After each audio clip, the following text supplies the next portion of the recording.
যখন জীবিত থাকে তখন বললে হয় না, যখন মরে যায় তখন সবাই একই কথা, কি ভালো ছিল, এত ভালো মানুষটা মরে গেল।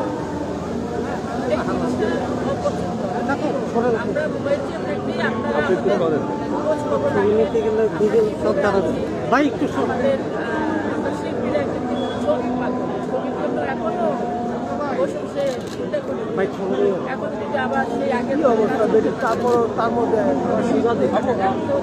আপনার এই কালচারটা কেন হচ্ছে না? আপনি যে বলছিলেন যে আপনাদেরকে নিয়ে ভাবছে না বা আপনাদের জন্য স্ক্রিপ্ট ওইভাবে লিখছে না, এই কালচারটা কেন হচ্ছে না আমাদের দেশে? আমাদের দেশ এমন একটা দেশ, এটা আমার মনে হয় যে তাদের ভাবতে কষ্ট করে। আমাদের তারা ভাবে এরা সিনিয়র হয়ে গেছে, এদের দরকার নেই। সিনিয়র শিল্পীকে নিয়ে সিনিয়র আর্টিস্ট বানিয়ে কাজ করে, কম পয়সায় কাজ করে। কারণ আমরা যেহেতু অনেক বেশি কাজ করেছি, আমাদের ডিমান্ডটাও একটু বেশি, সেই হিসাবে তারা হয়তো আমাদের কাছে আসতে চায় না। আপনারা যখন কাজ করেছেন একাধিক নায়ক একাধিক নায়িকা নিয়ে আপনারা সিনেমা করেছেন, কিন্তু বর্তমানে শুধুমাত্র শাকিব খান একাই পুরো সিনেমা জগৎ দাপিয়ে বেড়াচ্ছে। এই বিষয়টা আপনি কী জানেন? আসলে সাকিবের ডিমান্ডটা অলরাউন্ডার, তাকে টক্কর দেওয়ার মতো তো ওরকম মানুষ থাকতে হবে। আপনার মনে যদি জিদ না থাকে, আপনি যদি চেষ্টা না করেন, তাকে আমরা টক্কর দিই। সেরকম যদি না করেন তাহলে তো কিছু করার নেই। কারণ শাকিব খান অলরাউন্ডার, অনেক কষ্ট করে কিন্তু এই জায়গাটায় এসে নিতে। শাকিব খান এককভাবে সিনেমা করছেন, কিন্তু তিনি যদি আরো 2-3টা হিরো নিয়ে সিনেমা করতেন তাহলে সেই সিনেমার না 2-3টা এটা তো তার দায়িত্ব না, প্রডিউসার ডিরেক্টরের দায়িত্ব, এটা তার দায়িত্ব। তার দায়িত্ব তাকে নিবে কাজ করতে। ভালো একজন অ্যাক্টর,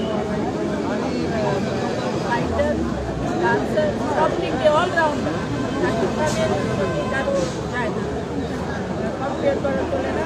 করতে হলে কন্টেস্ট করতে হবে, তাকে নিয়েও কাজ করতে হবে, অন্য হিরোকে নিয়েও কাজ করতে হবে।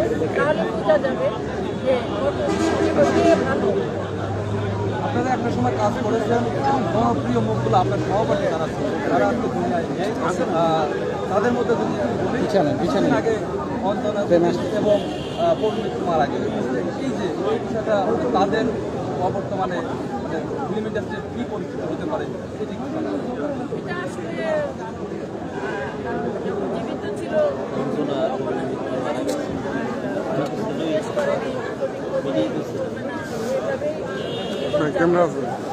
এখন পরেই গিয়েছে। খুব আশা ছিল, এখনো ছবি করতে চায়, কাজ